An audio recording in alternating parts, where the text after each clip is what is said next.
To everybody who has joined us today, thank you very much for joining another webinar from the MetroHartford Alliance. This is a very timely topic as business reopenings begin tomorrow, but many businesses are doing limited openings or opening in stages. We brought together an expert group of panelists to talk about all the considerations that businesses in Hartford have right now. We're excited for them to cover their topics and to open this up for some questions and answers. So thank you very much for joining us today. Our panelists are Cynthia Romano, Global Director for Restructuring and Dispute Resolution Practice at Cohen Resnick, Mike Goman, Principal at Goman York Property Advisors, Kelly Mann, Manager of Workplace Strategy at Cushman & Wakefield, Kevin Simon, Regional Vice President for SMG Corporate Services, Patrick McGloin, Partner at Gaffney Bennett Public Relations, and I am Jevin Gibb, Director of Research and Economic Development at MHA. A little housekeeping before we begin. All participants are muted. Please ask questions using the Q&A module, not the chat. We'll go through the Q&A module at the end. We've set aside 10 minutes to answer questions. Video and slides will be posted at preparedhartford.com. We'll also post on our LinkedIn page. We will send a follow-up email with additional information, links, how to contact panelists, and any documents that we discuss. Please write in the chat box if you can't see or hear us. For today's agenda, we'll start with strategies and frameworks, talk about major issues for offices, then office layouts, move to health, hygiene, and sanitation, and finish with legislation regarding liability. So with that, I will kick it off to Cynthia. Thanks so much, Jevin, and thank you to the panelists. It's an honor to be here with you and to all of you participating in this webinar. In talking about strategies for reopening, I think it's important to take a very slight step back with what happened here. We have, all of us, experienced disruption in the short term that was both unanticipated and on a scale that was unprecedented. Unlike, many people have tried to make comparisons between this and other recessions, my view is that they don't compare. Unlike other recessions, which tended to be either, or disruptions, natural disasters, which tended to be either geographically localized or specific around a couple of industries that then had some domino effects out from that. This actually was mandated by the government in an effort to protect all of this country's citizens, and it was industry-wide and non-geographically specific. So we saw a number of things as a result of the mitigation actions taken. Some folks had a drop in demand, and for those folks, they either saw demand drop or they saw demand go to zero, as in the case of industries like restaurants, where there simply was no business if you had a dine-in restaurant. Other companies saw a large leap in demand, which created other problems in terms of availability of supply. Credit, while we think ultimately will tighten, and I think that will be the end result of this, for the moment has been flowing largely because the government has encouraged banks, both with its stimulus programs as well as through influence, to continue to prop up borrowers whatever it takes. So what we've seen in a somewhat unprecedented move or moves by many of the banks throughout this pandemic is, even if companies are in default, even if drawing down on a line would put them in default, banks have allowed capital to continue to flow. Private equity has continued to prop up most of its portfolio companies as they saw fit.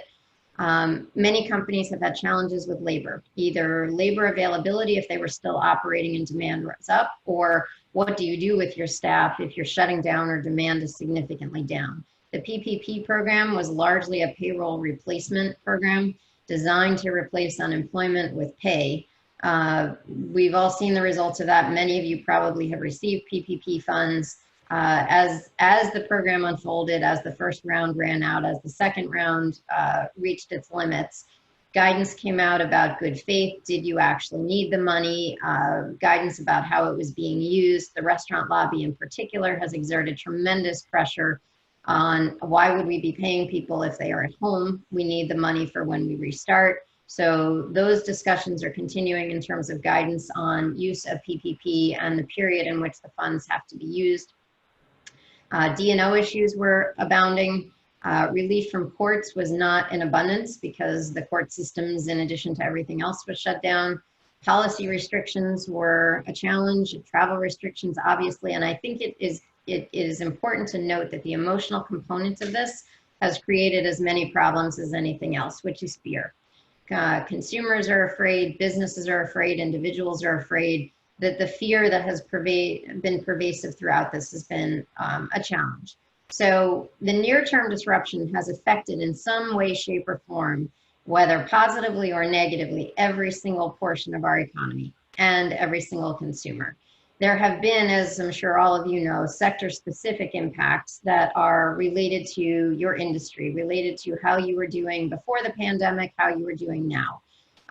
As I think many of you probably know, the Main Street Loan Program, which the government is putting out, was very specifically targeted at larger companies, but only those that were doing fine before the pandemic. It required a certification of how you were performing. There were leverage tests and ratios. So it wasn't just meant, as the PPP was, to be available widespread. It was meant specifically to support companies who had been doing well pre-pandemic and as a result of the pandemic took a bit of a beating. In terms of the response, Cohn-Resnick's framework for thinking about guiding companies in general, and this is pre-pandemic, is now, next, and new. And we think about that because every business, when they are in any kind of stress or transition or distress, needs to think about what is taking place right now. Frankly, even healthy companies could benefit from a good hard focus on what is happening right now, right in front of them.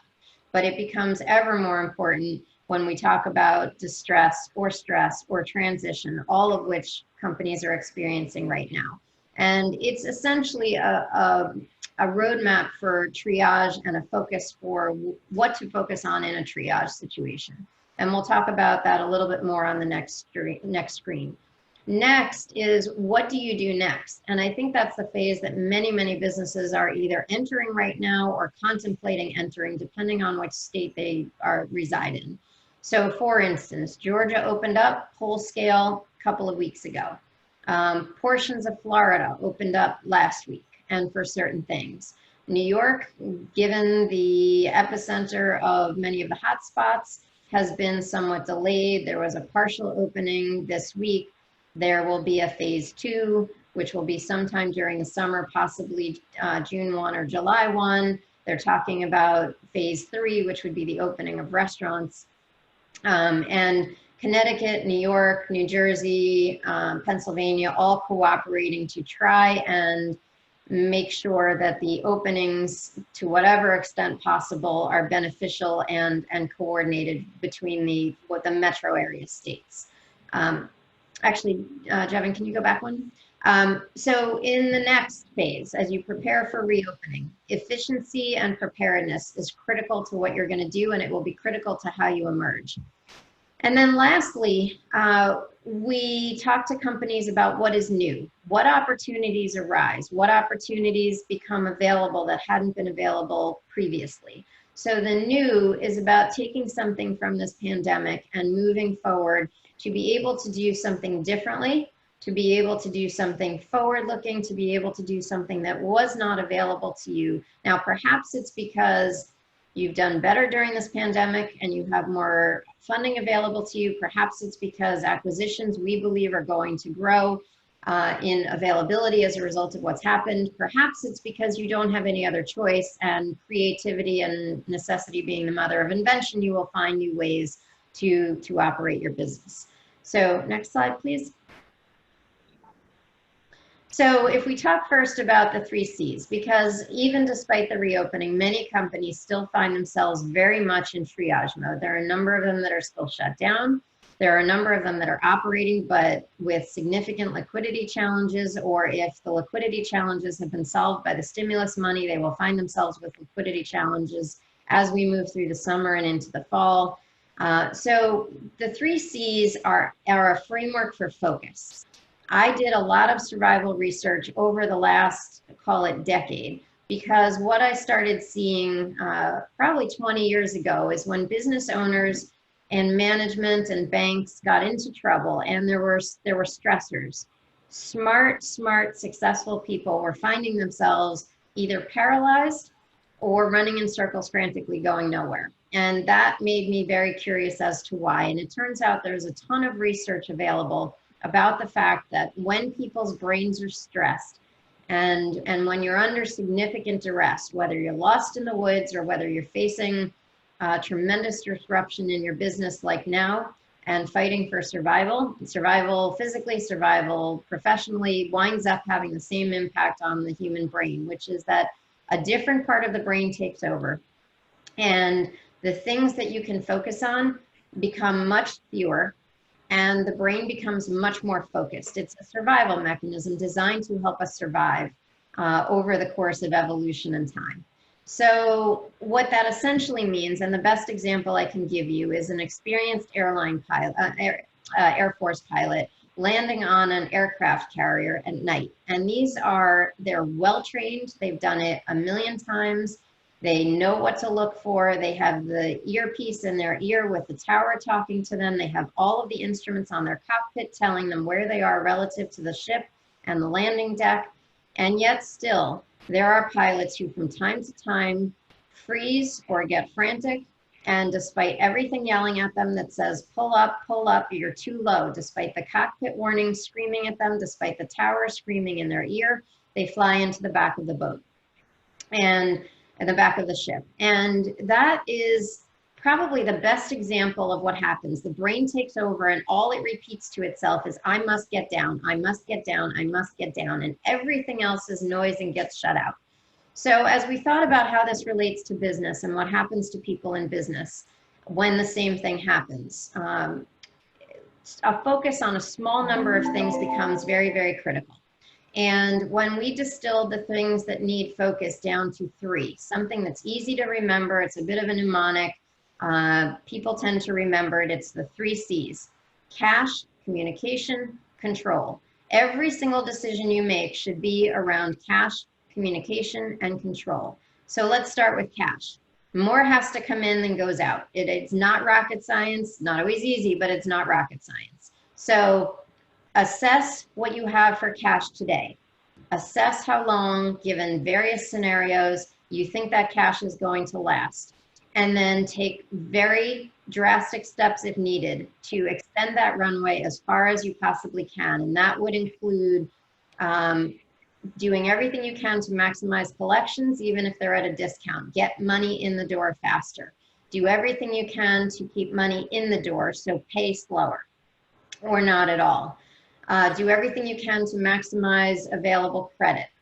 Do everything you can to work with your supply chain to figure out how to maximize cash coming in and minimize cash coming out. So if the decision is not to maximize cash, shouldn't be focused on. And to give you an example, I had one company, they were running with about 2 weeks worth of cash. And the procurement manager came to me and said, I just got a great deal. One of our suppliers knows that we're in trouble and wants to give us 6 months worth of supply at a 25% discount. It's a great deal. Can I sign it?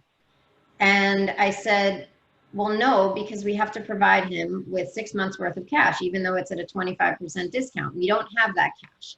So sometimes maximizing cash is at the detriment of minimizing profit, but when in trouble, maximize cash. I cannot say it enough. You can survive if you have cash. You cannot survive if you have paper profits. Communication is the next one. Make sure you are putting information out to all of your stakeholders early. Go to your bank first. Don't let them come to you. Go talk to your landlords first before they come talk to you. Make sure you're speaking with your employees. I will tell you that so many businesses have said to me over the years, well, they don't know. I guarantee you they do know, right? Payments have been slower. They hear whispers in the hallway. They hear rumors from other companies. People always know when there are issues and they always appreciate a proactive outreach. Make sure that your communication, talk to your supply chain. You're part of a community and it's up to you to make the entire community work and work together to figure out what can be done. Make sure you speak frequently. The human brain does not like a vacuum, and absent information, people make things up. And from doing this for decades, I promise you that what they make up is worse than anything that you will tell them. Make sure that you are compassionate. These are times, particularly as I mentioned before, people are afraid. Make sure that your talk involves compassion for your employees, for your suppliers, for everybody. People are worried for their physical health. They are worried for their business. They're worried for their income. And then walk the talk. Make sure that you do what you say you're going to do. And then last is control. It's the third C, but it winds up being kind of the cleanup position if we're talking about sports analogies. Know what your cash is, and know it every single morning, know it every single afternoon, know it every single evening. Do not let that slip. Know what your key performance indicators are and how you're doing against those, because that will give you an early indication rather than waiting for financials to be produced at month end, which take 15 days, and now you're 45 days out.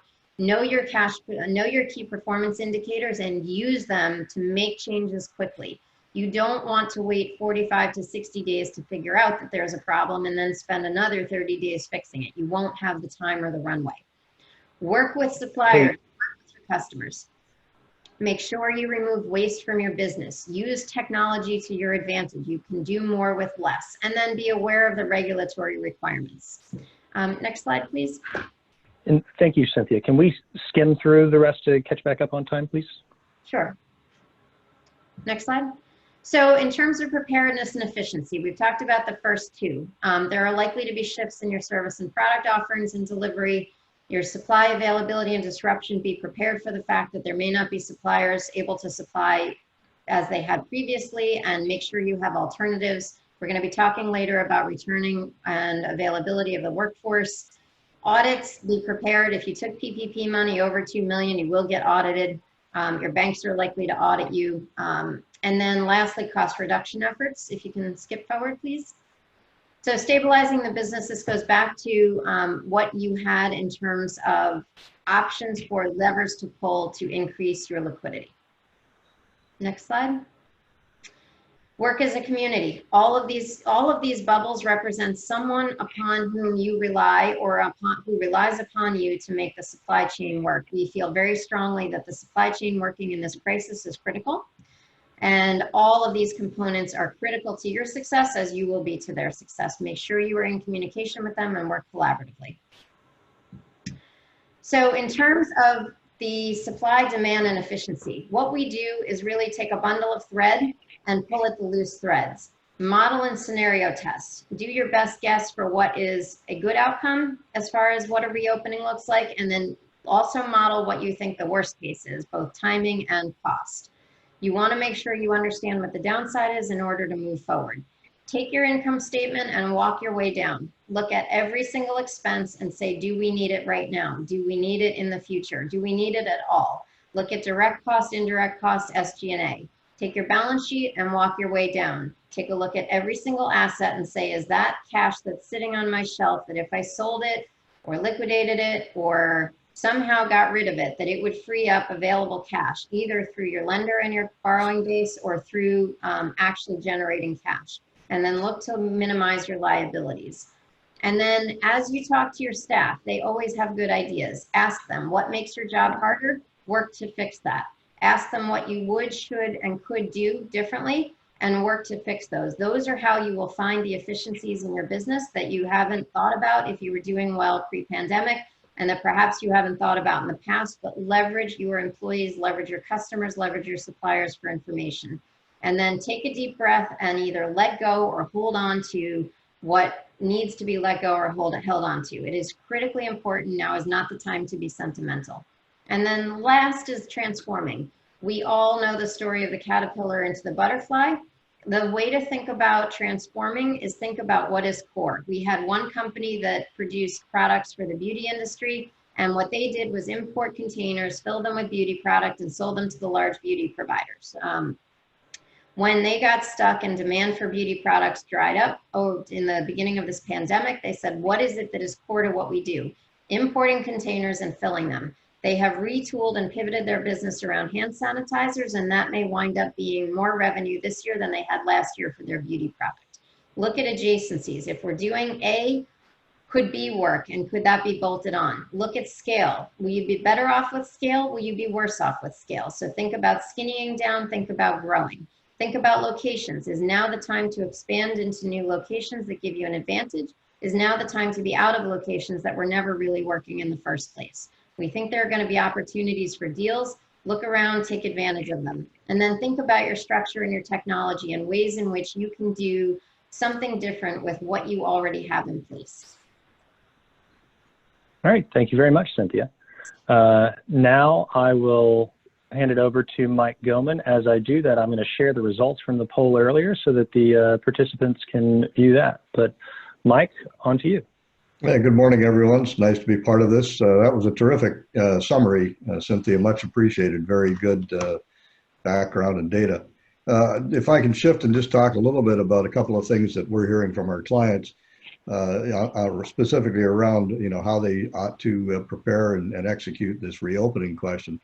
We start with them with a discussion about communication, and I know Cynthia covered that pretty thoroughly. But a couple of points I would make. We work across the spectrum with landlords, tenants, investors, and lenders. And one of the things we start with all of them in the discussions we're having about how to deal with the reopening question is communication's key. You need to be talking to each other all the time. You need to be very candid about the issues that are out there. You don't have to have all the answers all the time. You just need to be telling everybody that you're thinking about them. You want to hear the questions. You want to hear their concerns, and give them some sense that you're going to be responsive to those concerns as quickly as you can. So we start with communication. The second piece of our discussions with a lot of our clients around the reopening is the emphasis on training issues.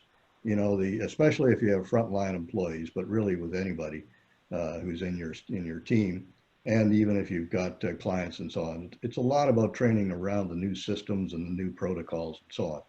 It's not enough, in our opinion, and trust me, we've all seen all of these printed guidelines and printed sets of protocols about what to do. But that's just words on paper. What is going to make the difference about whether that becomes effective is the training of your staff and the people that are involved in implementing those protocols. So, we can't emphasize enough that spending the time now, working with your staff, working with everybody who's engaged in your business in any respect, suppliers, delivery people, whatever it is, work with them on training them on these new protocols, and then expect that you're going to have to revisit that training frequently. It's not something that you're just going to hold a webinar session with your staff once and that'll work.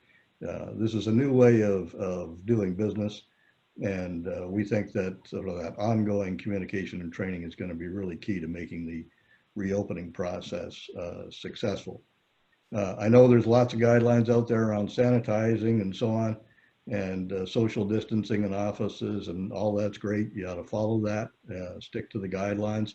It's going to make things a little more awkward in some ways, but we're seeing people make the adjustment pretty quickly. I think as part of the communication and the training, one thing that we'd encourage you to do is around this issue of sanitizing and office hygiene or building hygiene is provide data. Provide data on what's going on, what you're doing, how many things are being cleaned and how often.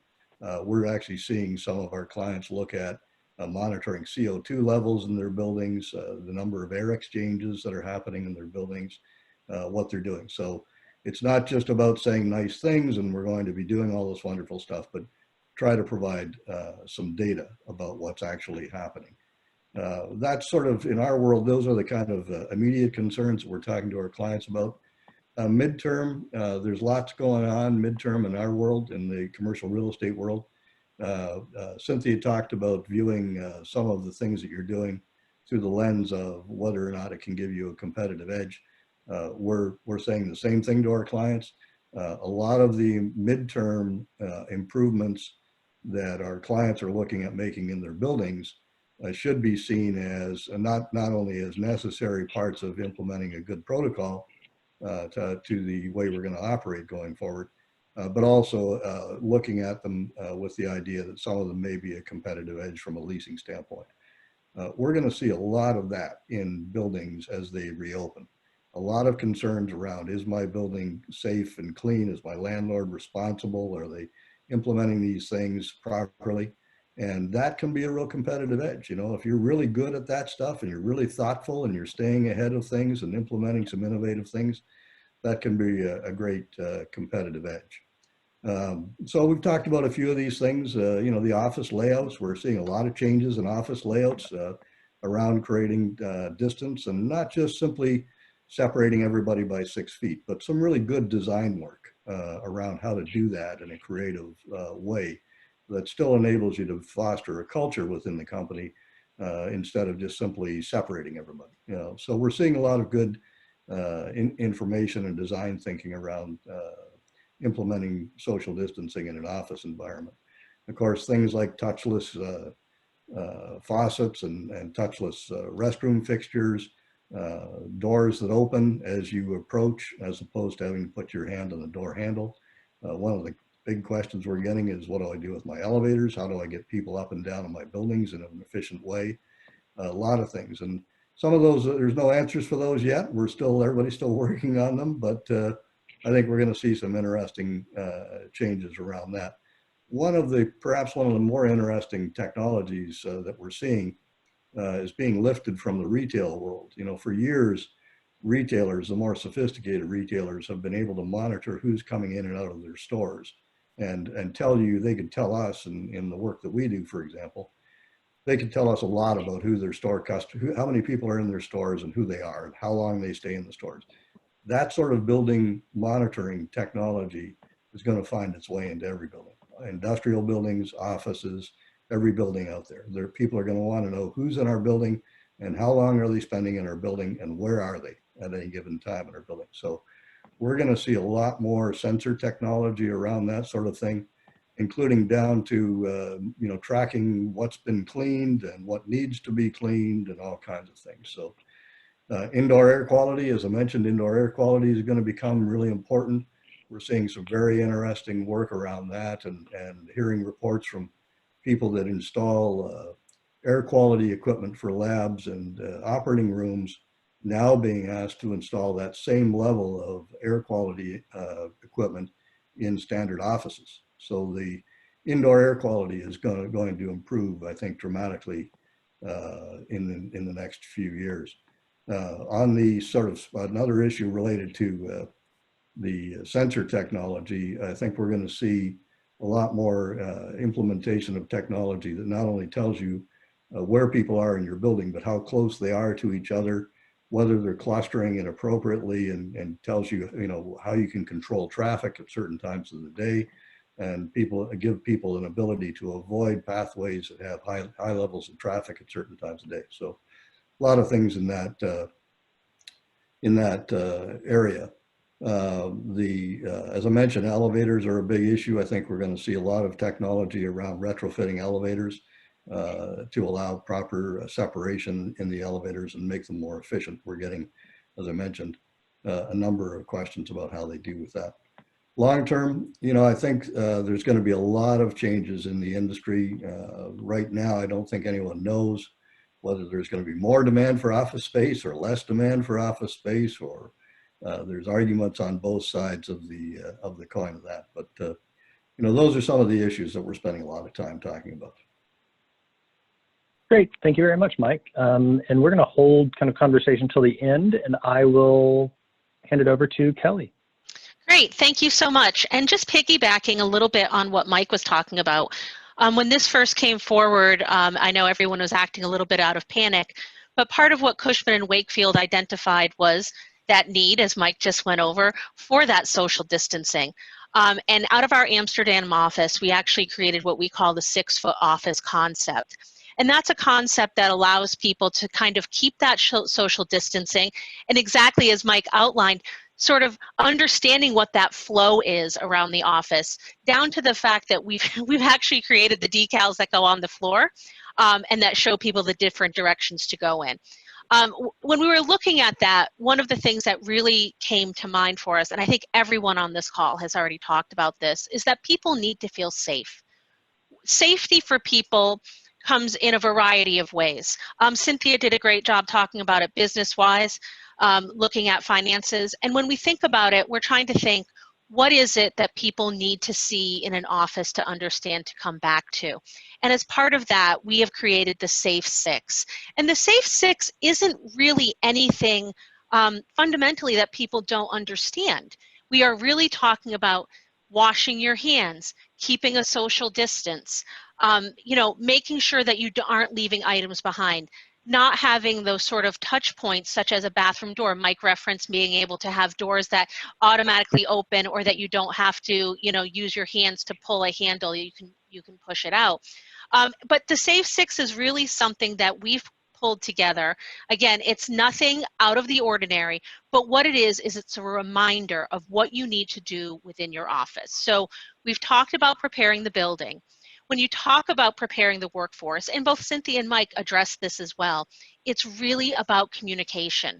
And preparing the workforce and communicate for confidence, those are the two things that really help employees feel safe when they step back into the office. When we get on calls with clients these days, you'd be amazed. I mean, we're getting down to details of, so what happens when a client goes into the bathroom? These aren't conversations I actually expected to ever have in my career, but they tell you what it is that our folks are hearing out in the industry, what people feel concerned about.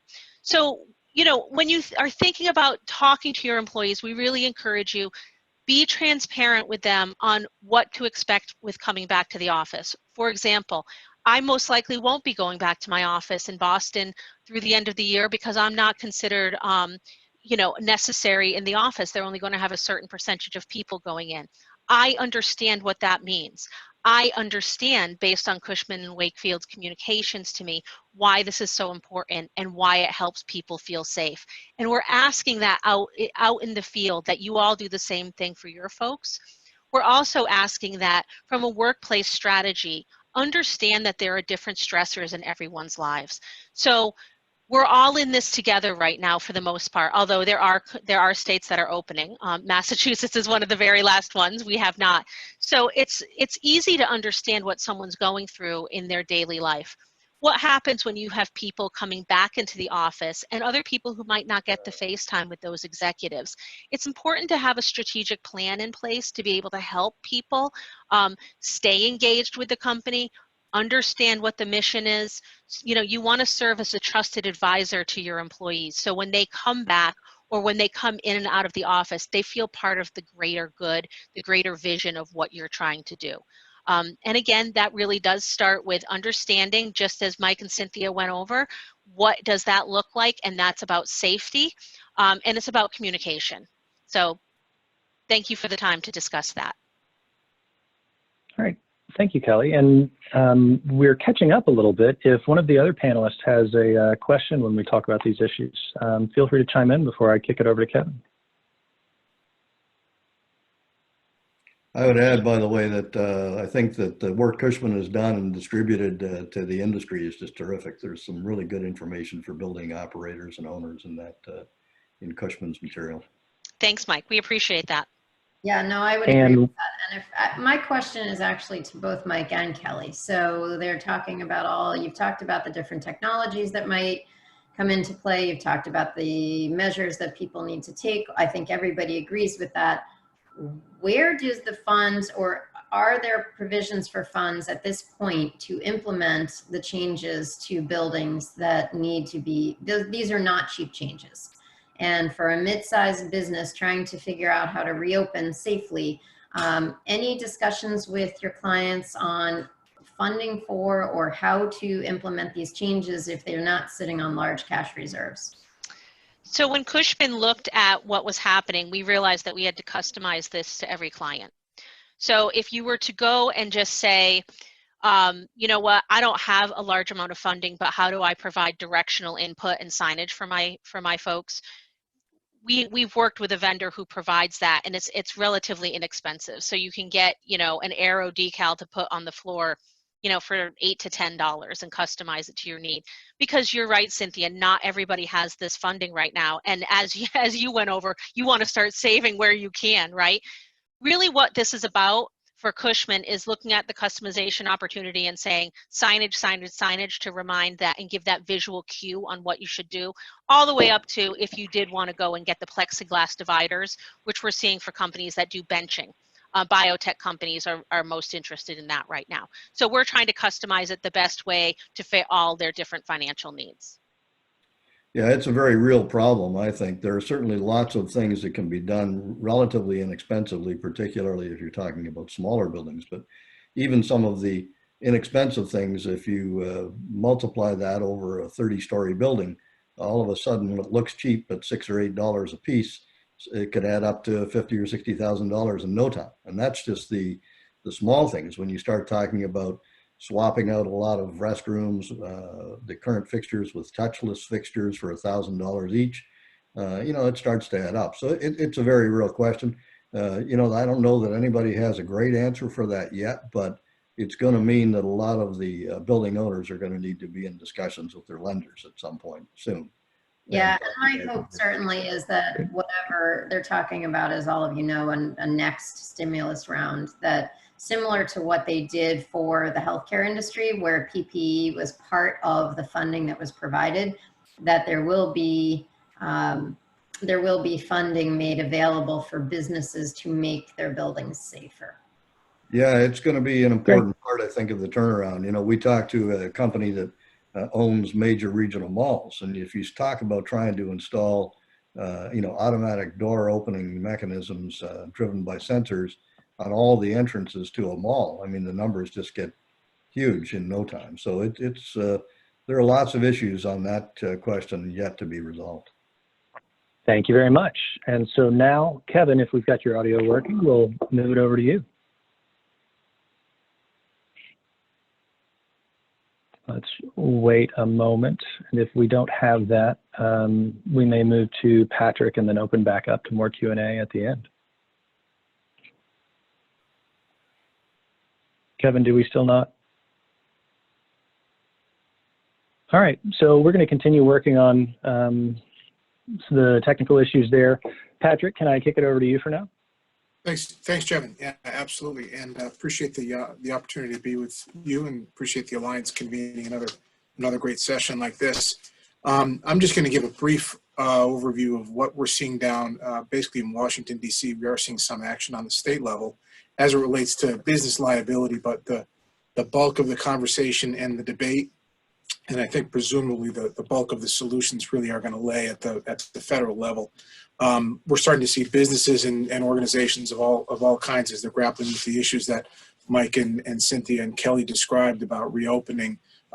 Hanging over their head in part is this concept of liability, that if I reopen, I've got my staff and my clients and my customers back in the building. What am I going to do if somebody potentially contracts COVID and then decides to seek legal remedies? You've seen some action on the state level as it relates to healthcare providers. Connecticut certainly took action with the governor's executive order, but you're seeing in other states, New York, New Jersey, Illinois, protections being put in place on the health side. We're starting to see other businesses now really looking to grapple with this, and certainly with good reason. What we saw in terms of the clearest signal about this being a priority was really coming directly from Senate Majority Leader Mitch McConnell, who basically said at the close of the last piece of major legislation, the CARES Act, that he views business liability reforms as being a red line, and that the Republicans would not be taking up another piece of legislation without these reforms being in place. The lines split, pretty quickly along stakeholder lines as well as party lines, and of course the usual split between the two chambers. You're seeing dueling polls coming out from plaintiffs' lawyers as well as from the U.S. Chamber, saying that reforms are both supported by the public and opposed by the public. But the bottom line is that the growth of the potential for a patchwork set of solutions being deployed on a state-by-state basis, that's a pretty classic reason for the Congress wanting to act and put in a uniform solution. So I think we're starting to see the picture firm up a little bit is really around the central question of a set of standards that businesses and organizations are going to need to follow. Last Tuesday, the Senate Judiciary Committee met, and there was pretty broad bipartisan support around having a set of enforceable standards that businesses would need to adhere to.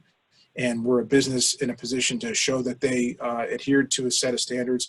It could be OSHA set, CDC, or others, that would provide them with the protection from a potential lawsuit. And if they could show, if a person who is impacted by COVID could show that they, the business or organization did not follow these standards, then there's potentially the opening for, for a lawsuit.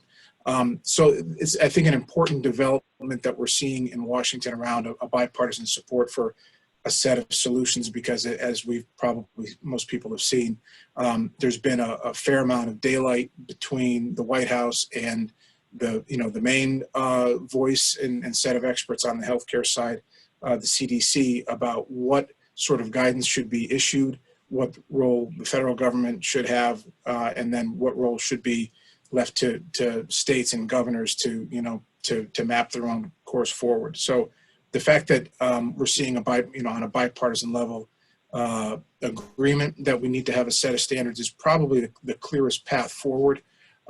As of yet, there is no indication that there are ongoing bipartisan negotiations. The House passed last week on Friday the HEROES Act, which is essentially the fifth COVID-related tranche of legislation. The Senate has indicated they do not intend to take that up, so by any kind of liability reform will probably not be linked to the HEROES Act. McConnell and Kevin McCarthy, who is the minority leader in the House, are both talking about working on an independent standalone bill, so you may see that starting to shape up. They met on that as early as this morning, and the president is supposed to be on the Hill for lunch today, talking with both Senator McConnell, Representative McCarthy, and Treasury Secretary Mnuchin to try and advance the business liability issue forward. So I think that you're going to see some movement on this. McConnell's use of the word red line was noted by Nancy Pelosi, the Speaker, when she unveiled the HEROES Act, saying specifically that there are no red lines for House Democrats. So some people are interpreting that as a little bit of an olive branch, that there will be a path forward for a bipartisan solution. And I do think that the issues that are at stake, everybody wants the economy to reopen. They want businesses and organizations to be able to feel like, really, to Kelly's point, that you can reopen safely. The stakes are really, really high, and the stakeholders who are participating in this, businesses of all size, the insurance industry, the healthcare industry, have huge interests in this. So I think it's far more likely than not that we will see a solution on the federal level sooner rather than later. I think that we may even see some news today about what that kind of progress may look like. And I'm sure that the Alliance would be in a great position to bring in some expert voices on legally what those provisions would be when the partisanship is put a little bit aside and the usual bickering diminishes a little bit, and they can actually pass something that help businesses chart a path forward. Great. And maybe a question to both Patrick and Mike. Patrick, thinking about the timeline for any resolution there, and Mike, thinking about what businesses are doing in the meantime. I'm going to reshare the results from our early poll, where it looks like most companies are in a wait and see mode, where they plan to reopen later in June. Patrick, again, any idea on a timeline for resolution? And then back to Mike about what to do in the meantime. Yeah, I think we will probably see something in the next 2 to 3 weeks, again, because the stakes are so high, and there's pretty much universal acknowledgement that something would have to be done. I think that seeing on the part of employee organizations, unions, and others who are sort of engaging on this discussion, I would argue in a productive way, that they think protection should be put in place, but they want to make sure that safety of workers is very much accounted for, and that folks on both sides of the aisle want to make sure that businesses, large and small, are able to get back up and running get people back to work and keep their businesses afloat during this time. I would say we're looking at a window of 2 to 3 weeks, probably at the outside. So I think to answer your question about what businesses are doing in the interim, a couple of things. We did a survey just the other day with 55 restaurants in the Hartford region. And out of the 55, one of the questions we asked was who plans to open up as soon as they can? And only 3 said they were going to open up as soon as they can. So I think that's an indicator. But what we're advising our clients to do is look at the industry groups that they are part of. And if their association has adopted a set of guidelines, then look hard at utilizing those guidelines as your best bet. In other words, you're essentially saying, look, we're going to adopt what has been accepted by our industry as being a safe set of protocols. So whether it's the National Restaurant Association, the National Retail Federation, the National Grocers Association, the office building groups, the hotel groups, the apartment groups, all of those trade associations have come out with guidance on how people ought to operate within their segment. And that's good guidance. It's well thought out for the most part. And if you're the operator of an apartment building or a restaurant, we're advising our clients that they ought to look first at the industry guidance that their trade association has issued and use that for the time being. But I will echo some of the comments that Patrick made. That the safe harbor issue is huge out there. Everybody is concerned. All of our clients are concerned that if they open up their building, and even if they've established and are properly implementing all the recommended protocols by the CDC and their industry association, what kind of protection do they have against what could be just a firestorm of lawsuits over a variety of issues? So this safe harbor issue is a really important issue. And I hope Patrick's right that we're going to see something in a few weeks.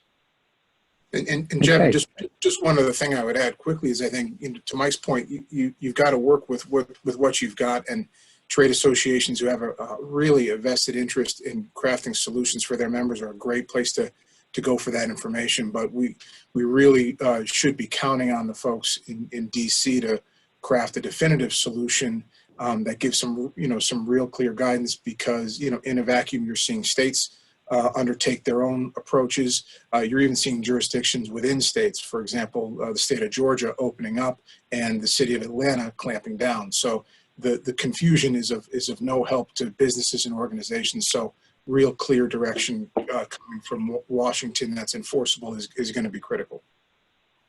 Thanks, Patrick. And I'm going to try one last time. Kevin, have you been able to get your audio to work? I think he's having technical issues. Because unfortunately we don't have him, I'm going to reopen the kind of hygiene and sanitation issue. And Kelly, if I can start with you, we had a great conversation yesterday about increased frequency of cleanings and the visual cues that might cause. Can you kind of go over our conversation a little more? Sure. So one of the things that we found, and I'm guessing probably most people on this call have experienced this, is that over the years, for cost savings reasons, we would have cleaners maybe come in once a day, or maybe they would do staggered days, right? What we're finding now is our clients, and it's a recommendation that we've made to many people, is to have cleaners coming in during the day as a visual cue. Again, back to Mike and Cynthia's point regarding cost, it is a cost, and we recognize that, but we back it into what is the safety for people. When you have people coming in and doing cleaning like that, it's a visual trigger. We need to keep our space clean. They're working to keep our space clean.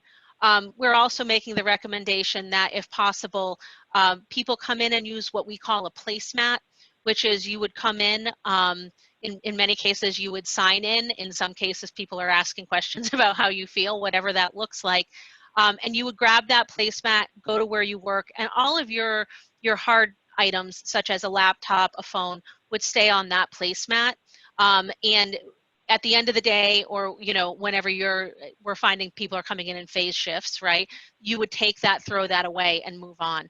And we have found that some of our clients are actually taking those kind of placemats and putting their own sort of slogans on it. It might be remember to wash your hands, sadly no congregating in the kitchen. I know like the the coffee and water cooler talk is going away for a while.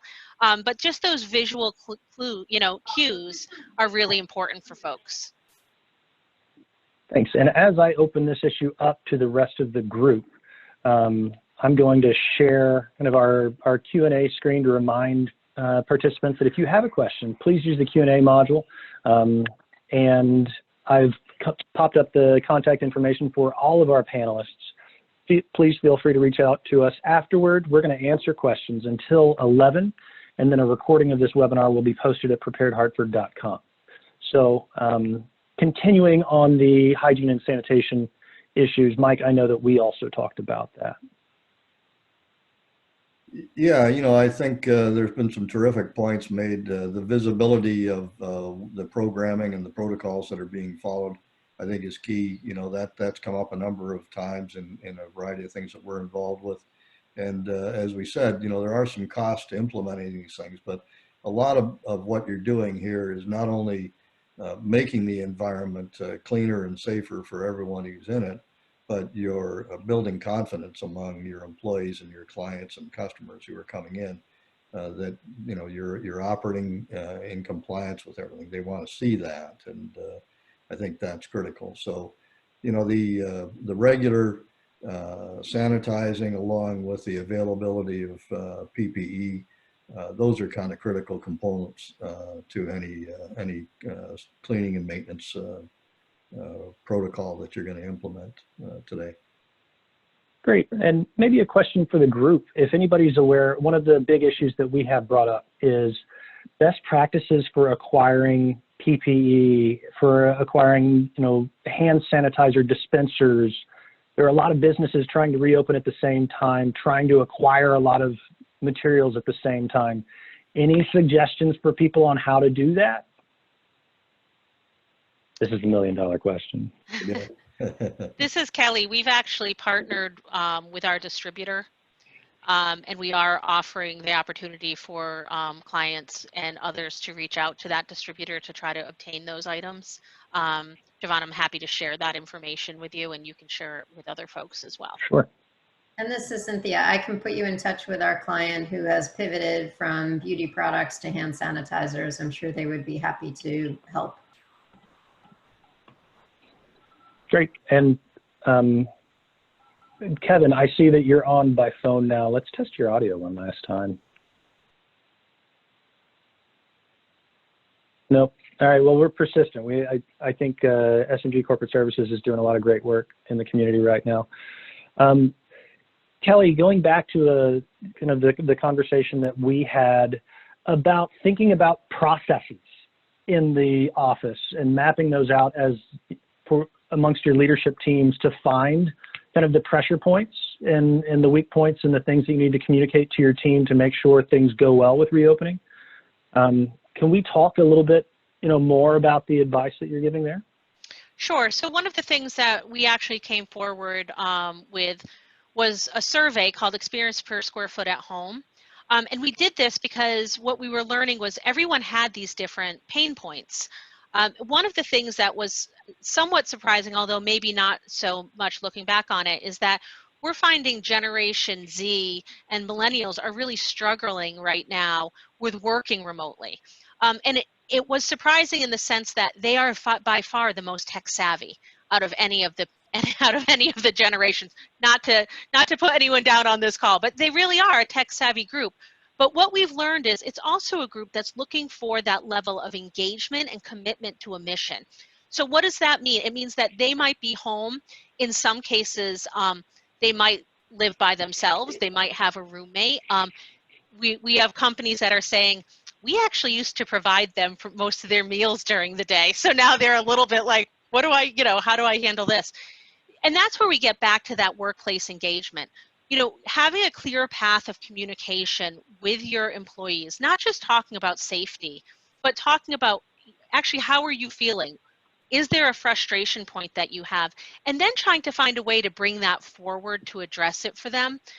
It's really important right now, more than ever, and everyone on this call has talked about it. The level of communication right now is incredibly important. And I think we would actually rank that right up there with with safety, right? Because that is a component of how people feel safe, is when they understand what's happening.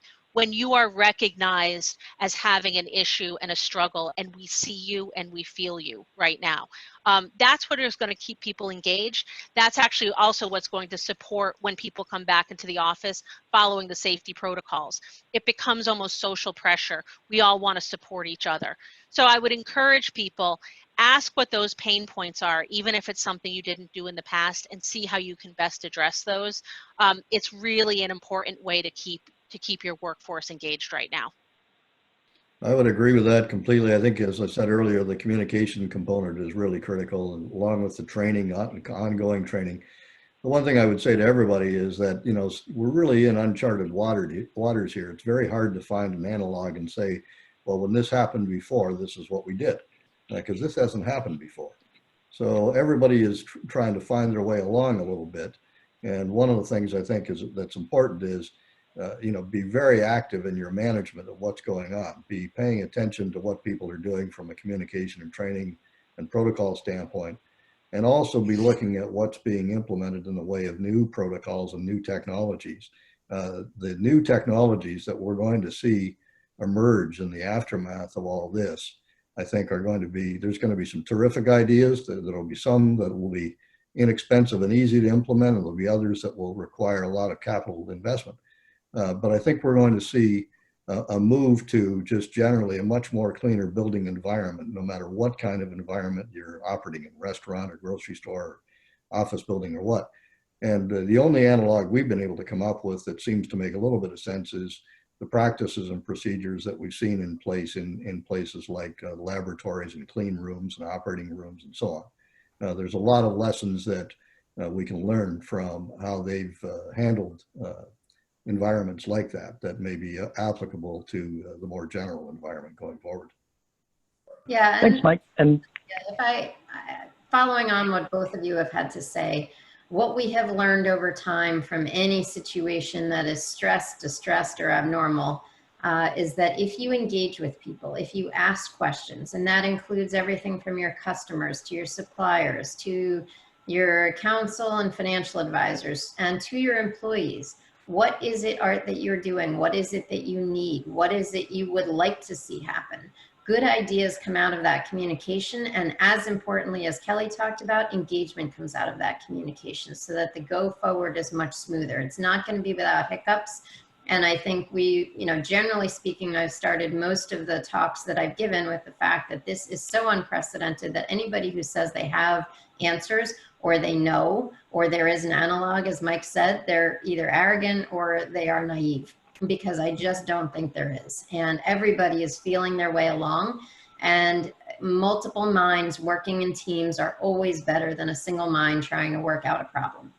And if you then engage people and they feel involved, far better for everybody.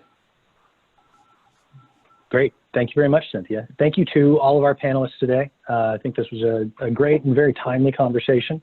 To all of our participants, thank you for joining us. And please join us for another event in the future. We've got 2 webinars coming up soon.